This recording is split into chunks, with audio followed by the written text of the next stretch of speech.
ओम शांति। 2 मार्च 2026 बाबा के महावाक्य। मीठे बच्चे, याद में रहकर दूसरों को याद का अभ्यास कराओ। योग कराने वाले का बुद्धि योग इधर उधर नहीं भटकना चाहिए। प्रश्न: किन बच्चों के ऊपर बहुत बड़ी रिस्पॉन्सिबिलिटी है? उन्हें कौन सा ध्यान जरूर देना चाहिए? उत्तर: जो बच्चे निमित्त टीचर बनकर दूसरों को योग कराते हैं, उन पर बहुत बड़ी रिस्पॉन्सिबिलिटी है। अगर योग कराते समय बुद्धि बाहर भटकती है तो सर्विस के बजाय डिससर्विस करते हैं।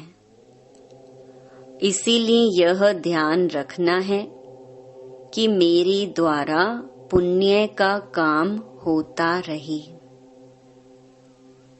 गीत ओम नमो शिवाय। ओम शांति। बाप सभी बच्चों को पहले तो यहाँ बैठ करके लक्ष्य में टिकने के लिए दृष्टि देते हैं कि जैसे मैं शिव बाबा की याद में बैठा हूँ, तुम भी शिव बाबा की याद में बैठो। प्रश्न उठता है कि जो सामने बैठे हैं निष्ठा कराने के लिए, वह सारा समय शिव बाबा की याद में रहते हैं। जो औरों को भी कशिश हो, याद में रहने से बहुत शांति में रहेंगे। अशरीरी हो, शिव बाबा की याद में रहेंगे तो औरों को भी शांति में ले जाएंगे, क्योंकि टीचर होकर बैठते हो ना। अगर टीचर ही ठीक रीति याद में नहीं होंगे तो दूसरे रह नहीं सकेंगे। पहले तो यह ख्याल करना है कि मैं जो उस माशूक बाबा का आशिक हूँ, उसकी याद में बैठा हूँ।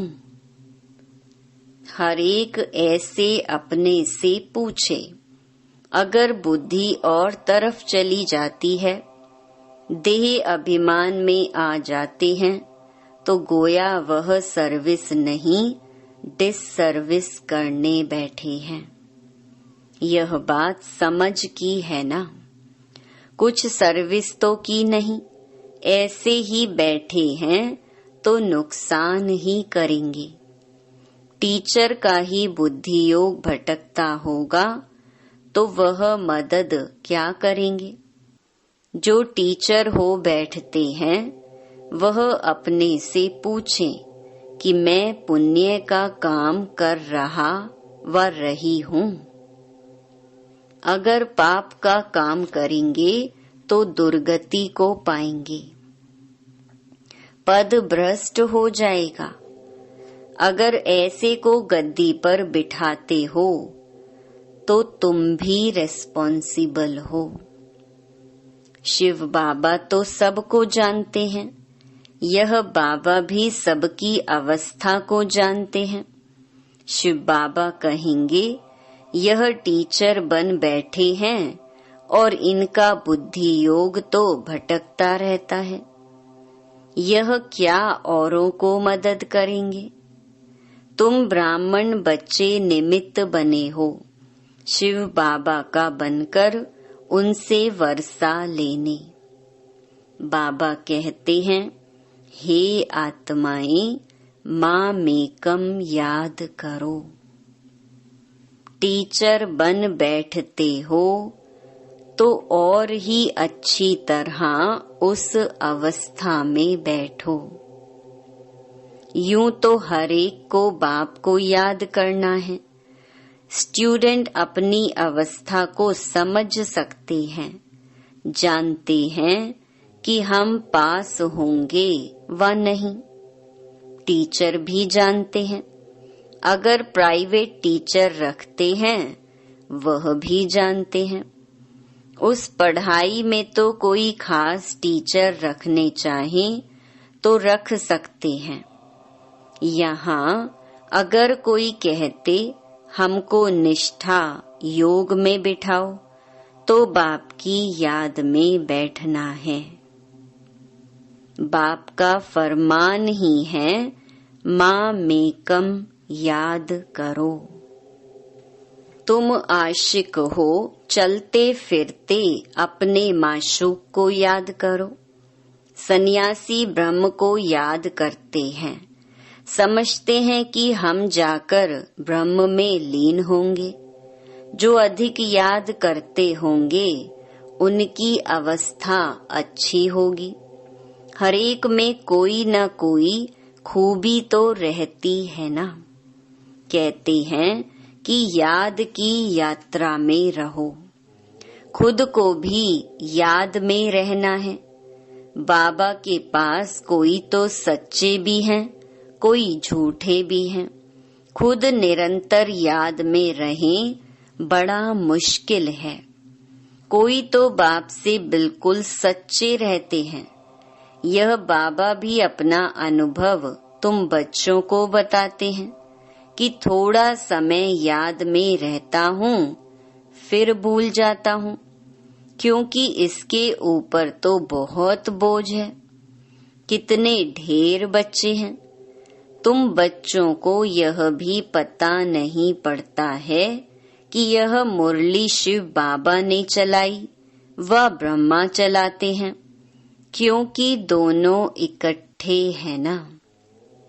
यह कहते हैं कि मैं भी शिव बाबा को याद करता हूँ। यह बाबा भी बच्चों को निष्ठा कराते हैं। यह बैठते हैं तो देखते हो सन्नाटा अच्छा हो जाता है। बहुतों को खींचते हैं। बाप है ना। कहते हैं बच्चे याद की यात्रा में रहो। खुद को भी रहना है, सिर्फ पंडित नहीं बनना है। याद में नहीं रहेंगे तो अंत में फेल हो पड़ेंगे। बाबा मम्मा का तो ऊंच पद है, बाकी तो अभी माला बनी नहीं है। एक भी दाना बना हुआ कंप्लीट नहीं है। आगे माला बनाते थे बच्चों को लिफ्ट देने लिए, परंतु देखा गया कि माया ने बहुतों को खत्म कर दिया। सारा मदार सर्विस पर है। तो जो सामने निष्ठा कराने बैठते हैं उनको समझना है कि मैं सच्चा टीचर होकर बैठूं। नहीं तो बोलना चाहिए कि हमारी बुद्धि यहाँ वहाँ चली जाती है, मैं यहाँ बैठने के लायक नहीं हूँ। स्वयं बताना चाहिए, ऐसे नहीं कि आपे ही कोई भी आकर बैठे। कोई हैं जो मुख से मुरली नहीं चलाते परंतु याद में रहते हैं, लेकिन यहाँ तो दोनों में तीखा जाना चाहिए। साजन बहुत लवली है, उनको तो बहुत याद करना चाहिए। मेहनत है इसमें। बाकी प्रजा बनना तो सहज है, दास दासियां बनना बड़ी बात नहीं है। ज्ञान नहीं उठा सकते हैं।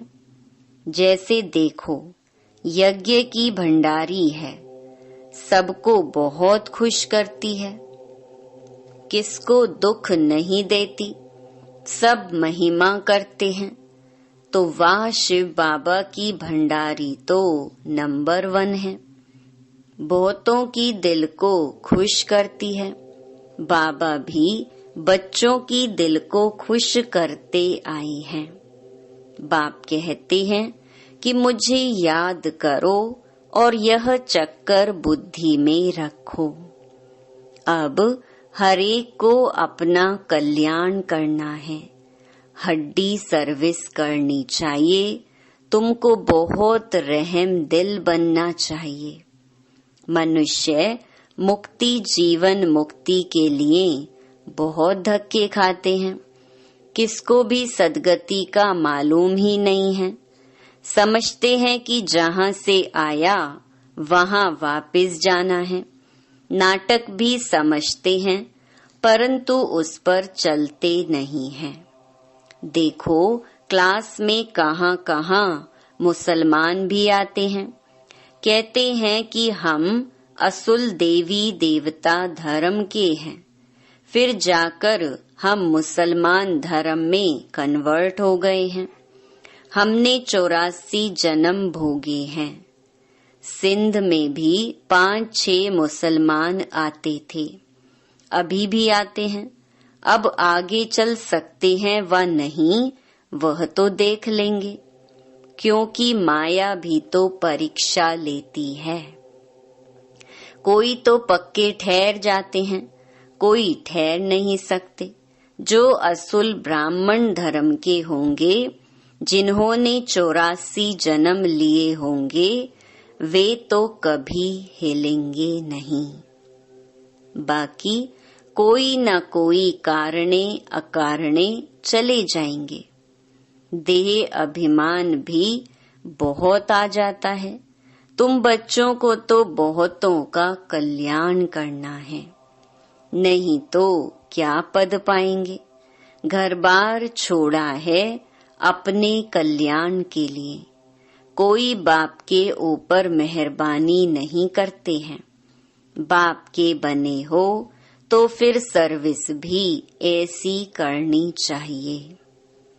तुमको तो राजाई का मेडल मिलता है। 21 जन्म सदा सुख की राजाई मिलती है। माया पर सिर्फ जीत पानी है और औरों को भी सिखाना है। कोई फेल भी हो जाते हैं, समझते हैं कि बादशाही लेनी तो मुश्किल है। बाप कहते हैं कि ऐसा समझना कमजोरी है। बाप और वर्षे को याद करना तो बहुत सहज है। बच्चों में हिम्मत नहीं आती है राजाई लेने की, तो कायर हो बैठ जाते हैं। न खुद लेते न औरों को लेने देते, तो परिणाम क्या होगा। बाप समझाते हैं कि रात दिन सर्विस करो। कांग्रेसियों ने भी मेहनत की, कितनी जफाकसी माना खींचा तान की, तब तो फॉरेनर्स से राज्य लिया। तुमको रावण से राज्य लेना है। वह तो सबका दुश्मन है। दुनिया को पता नहीं कि हम रावण की मत पर चल रहे हैं, तब दुखी हैं। किसको भी सच्चा स्थायी दिल का सुख थोड़ी है। शिव बाबा कहते हैं, मैं तुम बच्चों को सदा सुखी बनाने आया हूँ। अब श्रीमत पर चल श्रेष्ठ बनना है। जो भी भारतवासी हैं, वे अपने धर्म को भूल गए हैं। यथा राजा रानी तथा प्रजा। अब तुम बच्चों को समझ मिलती है सृष्टि का चक्कर कैसे चलता है। सो भी घड़ी घड़ी भूल जाते हैं, बुद्धि में ठहरता ही नहीं है। भल ब्राह्मण तो बहुत बनते हैं, परंतु कई कच्चे होने के कारण विकार में भी जाते रहते हैं। कहते हैं कि हम बीके हैं, परंतु है नहीं। बाकी जो पूरी रीति डायरेक्शन पर चलते हैं, आप समान बनाते रहते हैं, वे ही ऊंच पद पा सकेंगे। विघ्न तो पड़ेंगे, अमृत पीते पीते फिर जाकर विघ्न डालते हैं। यह भी गायन है, उनका पद क्या होगा। कई बच्चियां तो विकार के कारण मार भी खाती हैं। कहती हैं कि बाबा यह दुख थोड़ा सहन कर लेंगे, हमारा माशूक तो बाबा है ना। मार खाते भी हम शिव बाबा को याद करती हूँ। वह खुशी में बहुत रहती हैं। इसका पारी खुशी में रहना चाहिए। बाबा से हम वर्षा ले रहे हैं, औरों को भी हम आप समान बनाते रहते हैं। बाबा की बुद्धि में तो यह सीढ़ी का चित्र बहुत रहता है, इसको बड़ा महत्व देते हैं। बच्चे जो विचार सागर मंथन कर ऐसे ऐसे चित्र बनाते हैं तो बाबा भी उनकी शुक्रिया करते हैं। या तो ऐसे कहेंगे कि बाबा ने उस बच्चे को टच किया है। सीढ़ी बड़ी अच्छी बनाई है। 84 जन्मों को जानने से सारे सृष्टि के आदि मध्य अंत को जान गई हो। यह फर्स्ट क्लास चित्र है। त्रिमूर्ति गोले के चित्र से भी इसमें नॉलेज अच्छी है। अभी हम चढ़ रहे हैं, कितना सहज है। बाप आकर लिफ्ट देते हैं। शांति से बाप से वर्षा ले रहे हैं। सीढ़ी का ज्ञान बहुत अच्छा है। समझाना है कि तुम हिंदू थोड़े ही हो, तुम तो देवी देवता धर्म के हो। अगर कहें कि हमने 84 जन्म थोड़े ही लिए हैं, अरे क्यों नहीं समझते हो कि हमने 84 जन्म लिए हैं।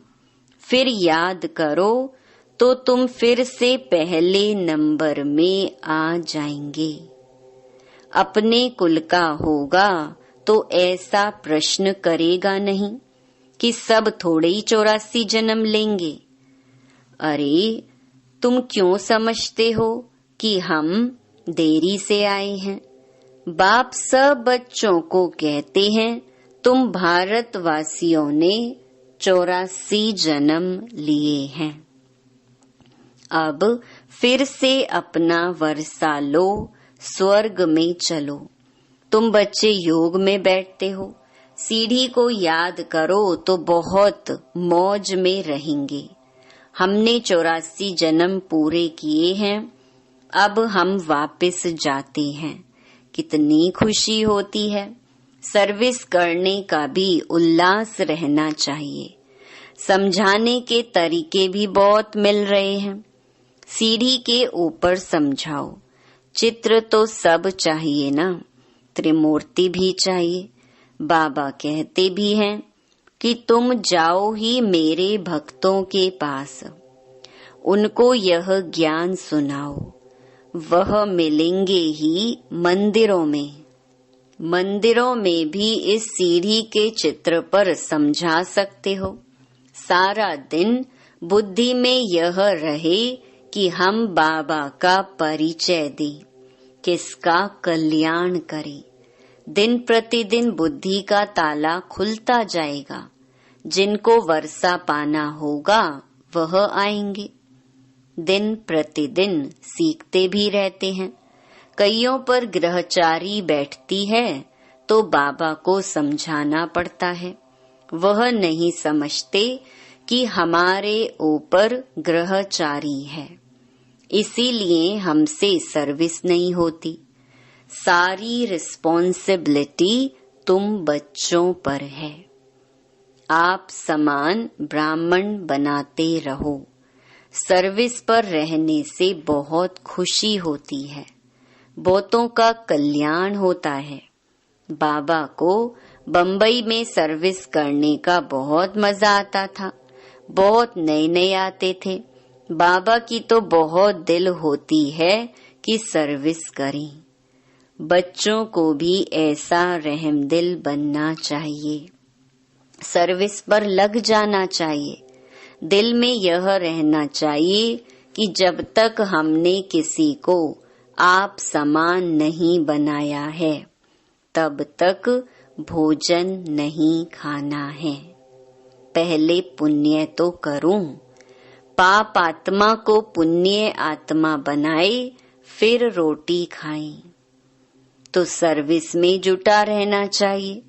किसका जीवन सफल बनाएं, तब रोटी खाएं। आप समान ब्राह्मण बनाने की कोशिश करनी चाहिए। बच्चों के लिए मैगजीन निकलती हैं, लेकिन बीके इतना पढ़ते नहीं हैं। समझते हैं कि हमको थोड़ी पढ़ना है, यह बाहर वालों के लिए है। बाबा कहते हैं, बाहर वाले तो कुछ समझते नहीं हैं बिगर टीचर के। यह है ब्रह्मा कुमार कुमारियों के लिए तो पढ़कर रिफ्रेश हो, परंतु वे पढ़ते नहीं हैं। सभी सेंटर्स वालों से पूछते हैं कि सारी मैगजीन कौन पढ़ते हैं, मैगजीन से क्या समझते हैं, कहाँ तक ठीक है। मैगजीन निकालने वाले को भी आफरीन देनी चाहिए कि आपने बहुत अच्छी मैगजीन लिखी है, आपको धन्यवाद करते हैं। मेहनत करनी है, मैगजीन पढ़नी है। यह है बच्चों के रिफ्रेश होने के लिए, लेकिन बच्चे पढ़ते नहीं। जिनका नाम बाला है, उन्हों को सब बुलाते हैं कि बाबा भाषण करने लिए हमारे पास फलाने को भेजो। बाबा फिर समझते हैं कि खुद भाषण करना नहीं जानते हैं, तब तो मांगनी करते हैं। तो सर्विस एबल को कितना रिगार्ड देना चाहिए। अच्छा, मीठे मीठे सिकिलधे बच्चों प्रति मात पिता बाप दादा का याद प्यार और गुड मॉर्निंग। रूहानी बाप की रूहानी बच्चों को नमस्ते। धारणा के लिए मुख्य सार। पहला, राजाई का मेडल लेने के लिए सबकी दिल को खुश करना है। बहुत बहुत रहम दिल बन अपना और सर्व का कल्याण करना है। हड्डी सेवा करनी है। दूसरा, देह अभिमान में आकर डिससर्विस नहीं करनी है। सदा पुण्य का काम करना है। आप समान ब्राह्मण बनाने की सेवा करनी है। सर्विस एबल का रिगार्ड रखना है।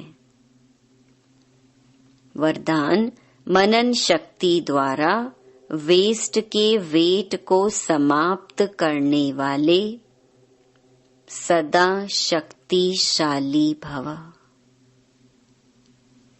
आत्मा पर वेस्ट का ही वेट है। वेस्ट संकल्प, वेस्ट वाणी, वेस्ट कर्म, इससे आत्मा भारी हो जाती है। अब इस वेट को खत्म करो। इस वेट को समाप्त करने के लिए सदा सेवा में बिजी रहो। मनन शक्ति को बढ़ाओ। मनन शक्ति से आत्मा शक्तिशाली बन जाएगी।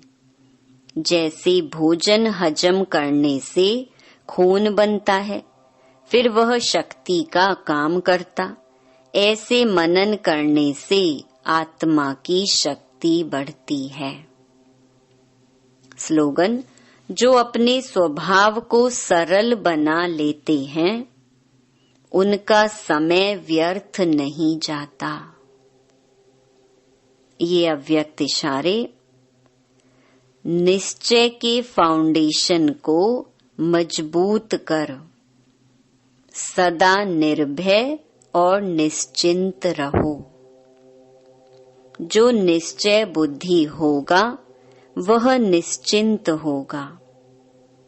उसे किसी भी प्रकार का चिंतन व चिंता नहीं होगी। क्या हुआ, क्यों हुआ, ऐसे नहीं होता।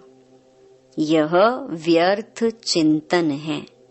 निश्चय बुद्धि निश्चिंत वह कभी व्यर्थ चिंतन नहीं करेगा। सदा स्वचिंतन में रहने वाला स्व स्थिति से परिस्थिति पर विजय प्राप्त कर लेता है। अच्छा, ओम शांति।